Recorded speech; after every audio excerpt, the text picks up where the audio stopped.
Hello viewers, welcome to AR News. Confident Biden says he intends to run again.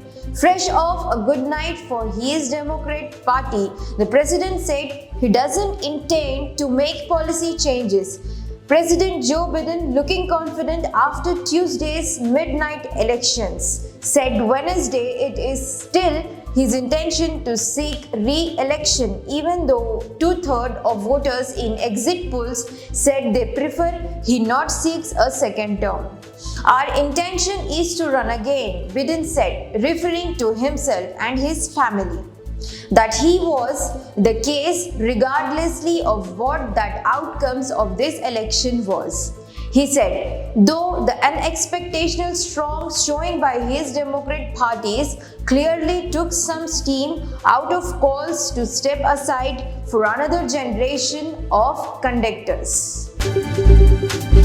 The president said he doesn't feel any hurry one way to the other to make a decision, but said it would probably come early next year. Biden spoke during a wide-ranging hour-long press conference the day after Democrats scored a series of election wins against historical trends that favor the party of power. While nothing that is still was not clear who will control Congress, he said he was eager to work with Republicans and expect them to work with him as well as. Asked what he would do differently given to the high percentage of people in exit polls who said they did not like the direction the country was taking, Biden said nothing to this. Americans were not yet feeling the impact of some of the policies and programs he has achieved, such as the bipartisan infrastructure bill, which should begin production new jobs next year. He said while Democrats may lose a modest number of seats when all the votes are tallied, it is not a mandate to undo such programs as capping the price of insulin and overall prescription drugs cost for medical care patients. He said polling before the election indeed showed that about 70% of Americans are not happy with the state of the country. But the number does not distinguish between those who are unhappy with democratic policies and those who are worried about such issues as the fate of American democracy or abortion rights.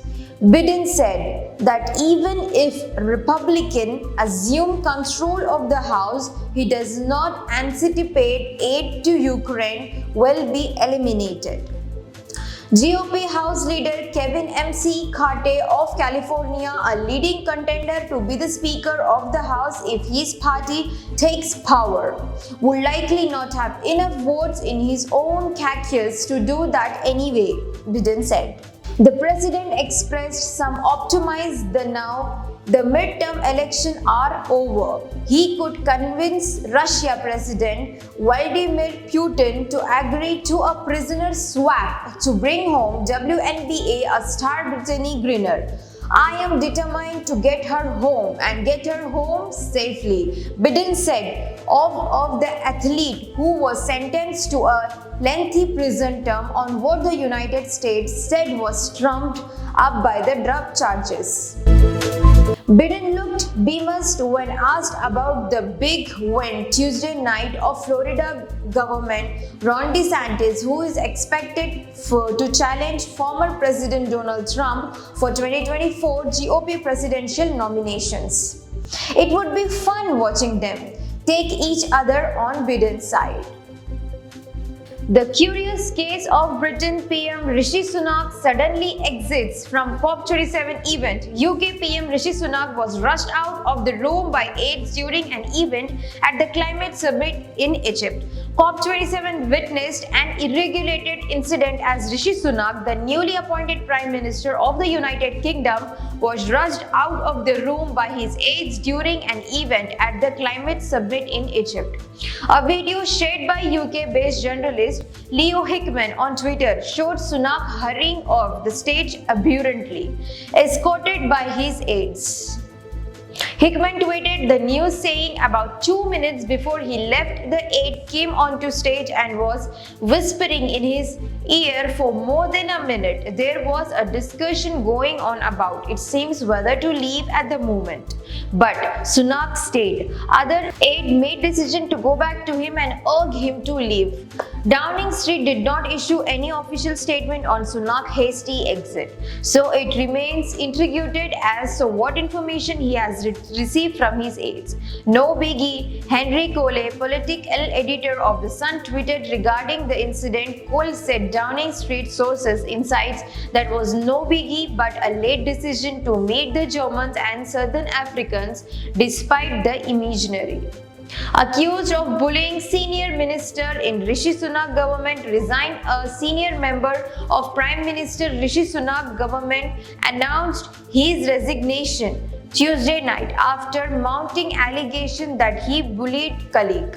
Gavin Williamson announced his resignation as Minister of State without portfolio in letter posted on Twitter. 4 days after the Times of London published explaintive-landed text message he said to another member of parliament. After that, a senior civil servant alleged that Williams subjected them to sustained bullying, telling the individual to sit to your throat on an occasion and jump out of the window on another. Williams' apologies. In his resignation letter, Williamson said he had apologized for the text message and was cooperating with an investigation of the conduct. But he rejected suggestions that the second incident involved bullying. I refuse to characterize of these claims, but I recognize these are becoming a distraction for the good work this government is doing for the British people. Williamson wrote, I have therefore decided to step back from government so that I can comply full with the complaints process that is underway and clear my name of any wrongly doing. Williamson resigns coming amid criticized the Sunak has failed to live up to his pledge to make integrity a central focus of his government. Opposition leaders have also called for the resignation of Home Secretary Suella Braverman, who Sunak reappointed as just 6 days after she resigned for breaching the rules of ministerial conduct. New PM Sunak took office 2 weeks ago after his predecessor Liz Truss was forced to step down after her budget proposal triggered economic turmoil. Truss was Prime Minister for just 6 weeks after she replaced Boris Johnson, who resigned after a series of scandals ranging from illegal parties during pandemic, lockdown to allegation of improper use of political donations. Many observers were surprised when Sunak named Williamson to a position in his government because he was twice forced out of previous cabinet post. Williamson resigned as Defence Secretary in 2019 after a leak of confidential information from the National Security Council. He lost his job as Education Secretary in 2021 after standardizing exams were disputed due to the pandemic. Sunak thanked Williamson for his unwearying support as he accepted the resignation. Support your decision to stand back and understand why you have taken it, the Prime Minister said in a letter to Williamson. Thank you.